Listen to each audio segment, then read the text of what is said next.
गया। मुझसे ये मत कहना कि तुम्हें बिल्कुल भी आइडिया नहीं था कि वली तुम्हें पसंद करने लगा। पोस्ट करने वाला था यार वो तुम्हें, और कन्विंस था कि तुम भी उसे पसंद करती हो। ये जो अपनी पढ़ाई का जोम है ना, ये अपने पास ही रखो। मुझे वलीद के लिए एक लफ्ज शिकायत का सुनने को ना मिले। अगर ज्यादा खून खराब करोगी ना तो आज ही निकाह करवा के जान से चलता कर दूंगा। माया को जब पता चलता है कि वली जज्बात रखता है अपने दिल में उसके लिए, तो वो अपनी मंगनी को उससे छुपा लेती है। वो उसको नहीं बताती कि मैं तो पहले ही एक रिश्ते के अंदर बंधी हुई हूँ, और आराम से अपनी स्टोरी उसके साथ लव स्टोरी चलाती रहती है। दूसरी तरफ अमल जो है वो भी कहीं ना कहीं वली को पसंद करती है, और उसे बहुत ही बुरा लगता है कि जिस तरह से माया उसके साथ स्टोरी चला रही है। वो माया को कहती है कि तुमने तो कहा था तुम्हारी मंगनी हुई है, और फिर वली को किस तरह से तुमने अपने तरफ किया हुआ है, तुमने किस तरह से उससे दोस्ती रखी हुई है। तो माया कहती है बस मेरी मंगनी तो मजबूरी की वजह से हुई है, और जैसे ये 5 साल का अरसा गुजर जाएगा और मैं डॉक्टर बन जाऊंगी तो ये मंगनी खत्म कर दूंगी। लेकिन अभी होगा क्या कि माया का जो झूठ का भांडा है वो बीच चौराहे में फूट जाएगा। इसका मंगेतर, जिसका नाम भी वलीद है,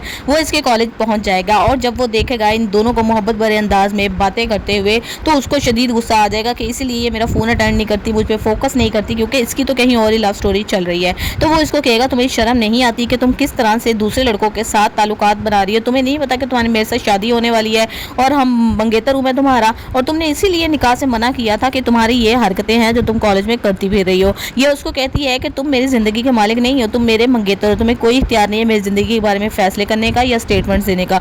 लेकिन मसला वहाँ पे आता है जब वली ये सारी बातचीत सुन लेता है, उसे बहुत ज़्यादा शौक लगता है कि कितना बड़ा धोखा दिया है माया ने मुझे, कितनी बड़ी बात ये छुपाती चली आ रही है। हालांकि मैंने इससे पूछा भी था कि कहीं तुम्हारा कोई रिलेशनशिप, कहीं तुम्हारा कोई रिश्ता तो नहीं हुआ, आर यू सिंगल, लेकिन इसने मेरी बात को गोल मोल कर दिया था, और वही हुआ जिसका मुझे डर था कि ये तो पहले से रिलेशनशिप में है। वो इतना इससे नाराज़ होता है, ये उसको समझाने की कोशिश करती है कि जो तुम समझ रहे हो वो सब गलत है, मैं तुम्हें एक्सप्लेन करती हूँ कि किस तरीके से मेरा ये रिश्ता ज़बरदस्ती मेरे वालिद ने करवाया है इसी शर्त पर ताकि मैं डॉक्टर बन सकूँ, और वो मेरी फ़ीस भी इसी शर्त पर अदा करते हैं, इसलिए मेरी मजबूरी है 5 साल इस रिश्ते को रखना।